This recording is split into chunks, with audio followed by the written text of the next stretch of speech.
बोलिए श्री नारायण भगवान की जय। बोलिए श्री शंकर भगवान की जय। आप सबको श्री श्रावण मास की हार्दिक शुभकामनाएं।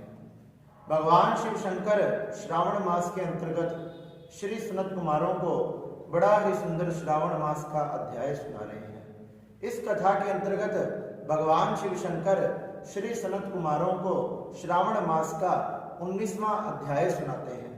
भगवान शिव शंकर को श्री सनत कुमार कहने लगे कि हे शंकर भगवान, आपने दशमी का बड़ा ही सुंदर कथा सुनाई कि दशमी को किस प्रकार से व्रत धारण किया जाता है।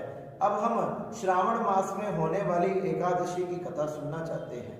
आप कृपया करके हमें श्रावण मास की एकादशी को किसका व्रत किया जाता है तथा किस प्रकार से धारण किया जाता है, आप हमें बताएं।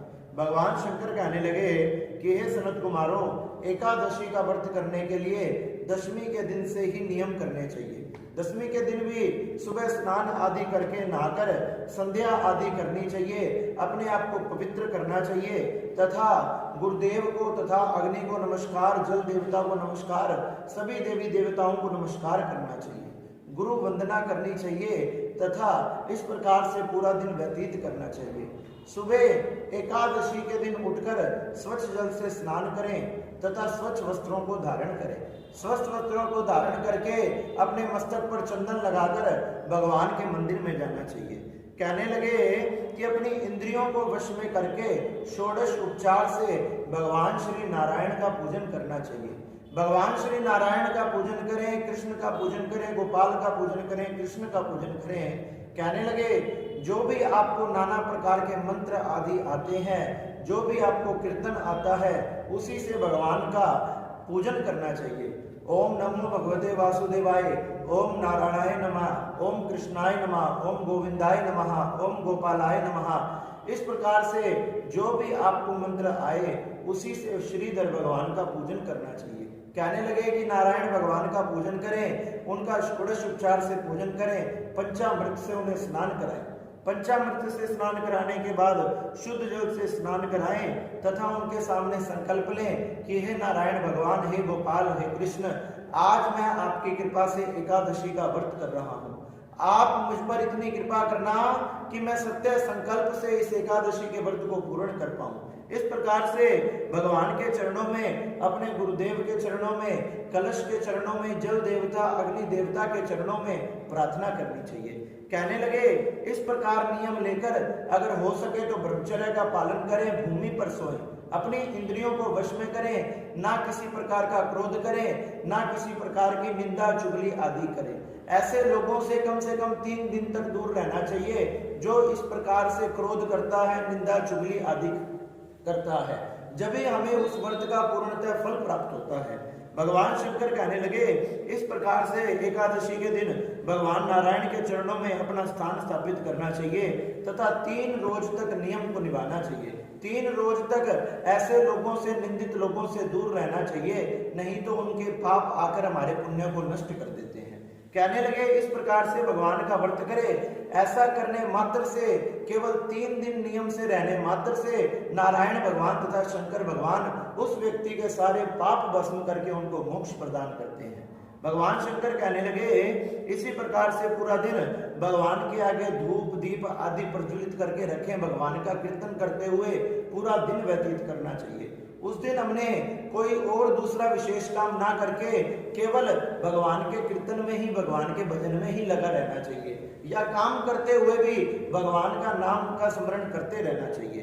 कहने लगे कलश की भी स्थापना करें, उस पे 5 प्रकार के पत्ते लगाएं, 5 रतन डालें तथा उसे सफेद 2 कपड़ों से ढके, चंदन आदि से उसका पूजन करें तथा शंख चक्रधारी गदा पद्मधारी नारायण भगवान का फिर से नाम उच्चारण करना चाहिए। इस प्रकार से ब्राह्मणों का भी पूजन करें, उन्हें किसी भी प्रकार की कोई सोने की वस्तु तथा दक्षिणा आदि भेंट करनी चाहिए।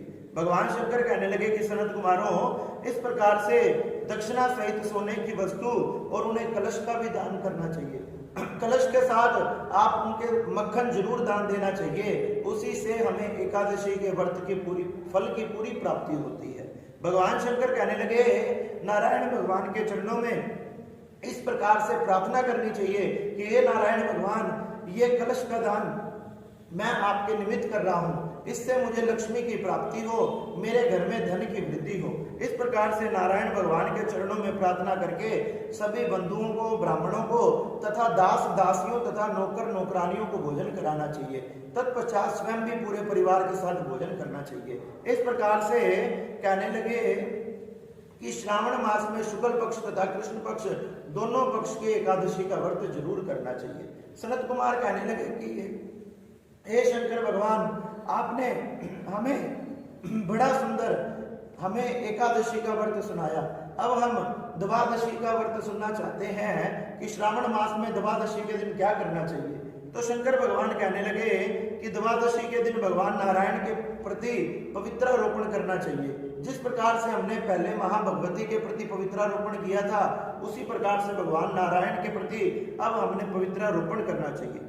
द्वादशी के दिन भी सुबह शुद्ध जल से स्नान करके वस्त्र आदि पहनकर भगवान शंकर तथा नारायण का पूजन करना चाहिए तथा ब्राह्मण क्षत्रिय वैश्य शूद्र इन सब ने ही पवित्रारोपण करनी चाहिए। कहने लगे ब्राह्मण अत्रो देवा भवा इस मंत्र से पवित्रारोपण करें तथा स्त्री तथा शूद्र केवल भगवान का नाम लेकर ही पवित्रारोपण करें। कहने लगे कुद्रुद्राय इस मंत्र से निमित्त हरि का पूजन करें। सतयुग में मणि का, त्रेता में सोने का, द्वापर में रेशमी का तथा कलयुग में रुई द्वारा पवित्रा का निर्माण करें। कहने लगे सन्यासी केवल मन से ही पवित्रारोपण करे, मन से भगवान की पूजा करें। पवित्रों को शुभ बांस के पात्र में से पवित्र कपड़े से ढक भगवान श्रीधर नारायण के सन्मुख खड़े होकर प्रार्थना करें कि हे भगवान, ये पवित्रा मैं आपके निमित्त दान कर रहा हूँ, आपके चरणों में समर्पित कर रहा हूँ, आप इसे स्वीकार करें तथा इसको स्वीकार करके मेरे काम में जितने भी प्रकार के विघ्न आते हैं उन विघ्नों का, संकटों का आप नाश करें। मैं आपके चरणों में प्रार्थना करता हूँ, आप मेरी इस पवित्रता से प्रसन्न हो जाएं। ऐसा कहकर 1 साल तक द्वादशी के दिन भगवान नारायण के निमित्त व्रत करना चाहिए। कहने लगे सुंदर कलश की स्थापना करें तथा ये पवित्रा भगवान के विष्णु लोक से आई है, उसको भगवान विष्णु के चरणों में समर्पित करना चाहिए। कहने लगे ये बड़े बड़े पापों तथा संकटों को टालने वाली है तथा समस्त इच्छाओं को पूरी करने वाली है। इस प्रकार से भगवान के चरणों में पुष्पांजलि समर्पित करनी चाहिए, भगवान की आरती करें, पूजा करें तथा कहें कि अगले दिन मैं आपके निमित्त हवन करूंगा, आप उसे भी स्वीकार करने की कृपा करें। दूसरे दिन गंध पुष्प आदि से, दुर्वा आदि से भगवान का धूमधाम से पूजन करें तथा पूजन करने के बाद भगवान के चरणों में नाना प्रकार के पुष्प तथा फलों को हमने समर्पित करना चाहिए। फिर सुंदर ब्राह्मणों को बुलाकर पवित्र होकर हवन करना चाहिए। घी आदि की, पायस आदि की आहुति हमने लगानी चाहिए तथा घृत आदि से आहुति लगा के पूर्ण आहुति करनी चाहिए तथा प्रार्थना करें कि ये पवित्रा 1 साल तक मुझे पवित्र रखे तथा फिर 1 साल के बाद मैं व्रत का उद्यापन करूंगा और इसका विसर्जन करूंगा। उसके बाद इसका विसर्जन करें और कहने लगे हे पवित्रा, तुम विष्णु लोक से आई है, आपको मैं विष्णु लोक के लिए ही भेज रहा हूँ। मुझे भी अंत में जब मैं इन प्राणों को छोड़ के जाऊं, नारायण भगवान अपने चरणों में वास दे।